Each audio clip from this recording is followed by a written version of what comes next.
Continuamos con más información, porque sigue siendo noticia la carta que ayer el secretario general de la Organización de Estados Americanos, Luis Almagro, dirigiera a la rectora del Consejo Nacional Electoral, Tibisay Lucena. Para la oposición, esta carta pone en evidencia que el Consejo Nacional Electoral no es sino un apéndice del Ejecutivo y que responde a los intereses del chavismo.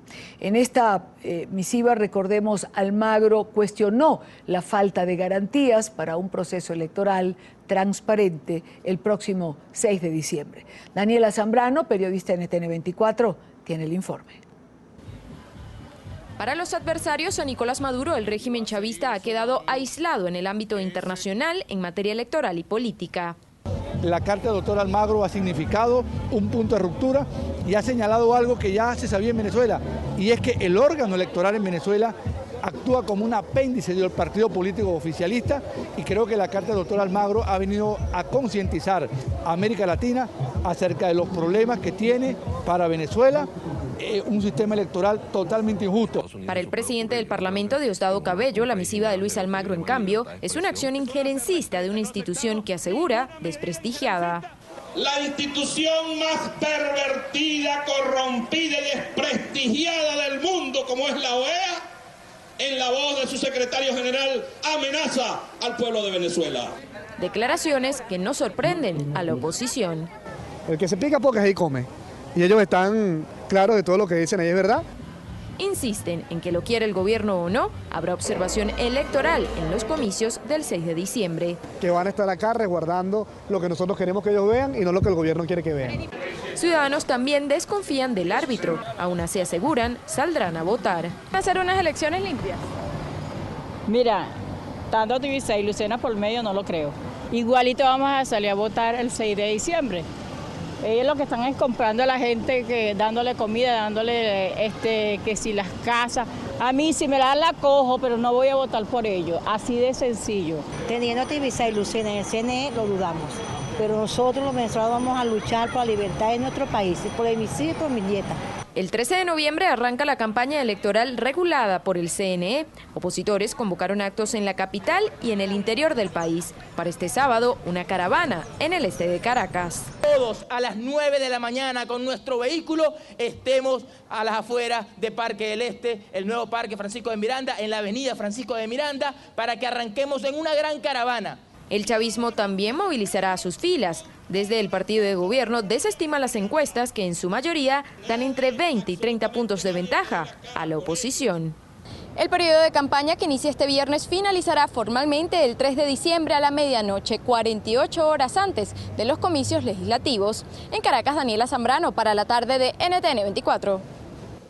Y en esta parte del programa quiero saludar al doctor Omar Moratosta. Él es abogado, penalista, miembro de la organización no gubernamental Justicia y Proceso Venezuela, y entre otras abogado de presos políticos como Rosmin Mantilla, Raúl Baduel. Doctor Moratosta, primero gracias por acompañarnos. Mañana es el día en que Nicolás Maduro va a presentarse en Naciones Unidas, que como un gesto de cortesía le ha dado un espacio para hablar sobre los derechos humanos en Venezuela. Ayer teníamos la oportunidad, por ejemplo, de conversar con la señora Rosa Orozco, madre del Geraldine Moreno, muerta en las protestas de 2014, o con Zairán Rivas, que tiene un proceso abierto en libertad condicional. Y a ellas les hacía la misma pregunta que voy a hacerle a usted. ¿De qué derechos humanos puede hablar Nicolás Maduro en la Organización de Naciones Unidas cuando es un tema tan cuestionado en Venezuela? Bienvenido. Buenas tardes, Dani. Muchas gracias por la invitación. Gracias para esta ventana que nos permites para poder explicarle al resto del mundo lo que está ocurriendo en Venezuela. Yo pienso que no existen ninguno de los derechos humanos que sean respetados en Venezuela de los que va a hablar el presidente Maduro ante las Naciones Unidas. Todo lo contrario, Venezuela consuetudinariamente ha sido reprobada en materia de derechos humanos ante todas las instancias internacionales donde le ha tocado debatir el tema.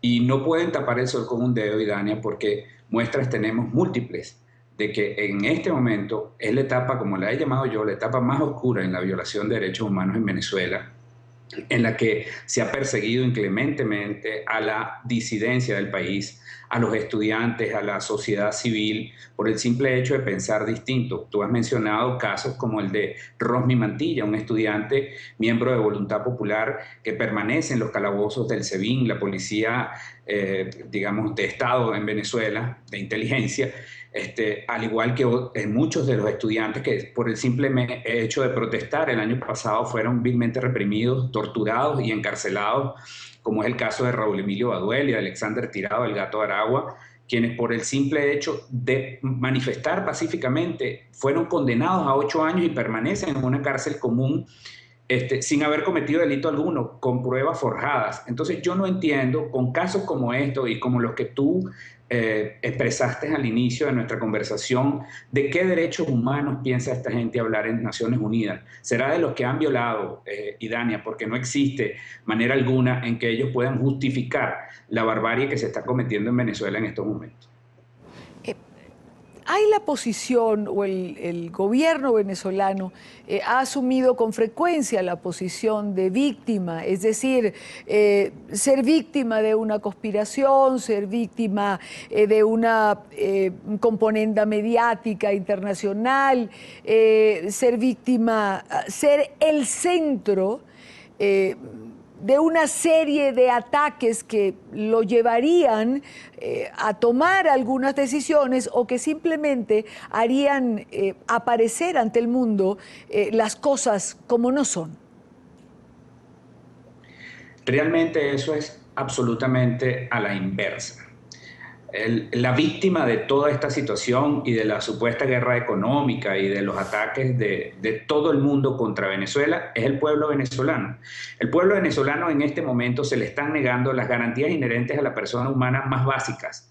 El derecho a la vida, el derecho a la seguridad, el derecho a expresar libremente sus pensamientos, los derechos civiles y políticos que registra nuestra Carta Magna están siendo violentados. Ya tú hablabas al inicio del programa también el tema de la opinión de la OEA acerca de cómo van a ser los comicios en Venezuela sin la presencia de observadores internacionales. Es decir, todo por donde tú veas la actuación del gobierno venezolano en este momento, implica la violación de derechos humanos en todos los ámbitos de la vida del país y de su pueblo. No puede ser que en este momento las personas tengan que hacer innumerables colas perdiendo tiempo para comprar alimentos básicos cuando existen, limitados por números de cédula, limitados por cantidades.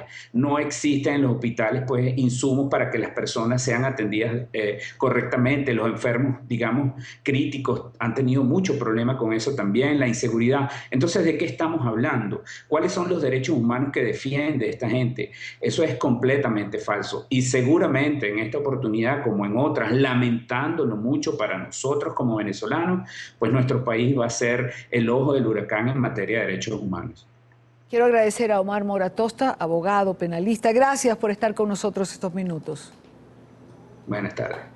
Buenas tardes para usted.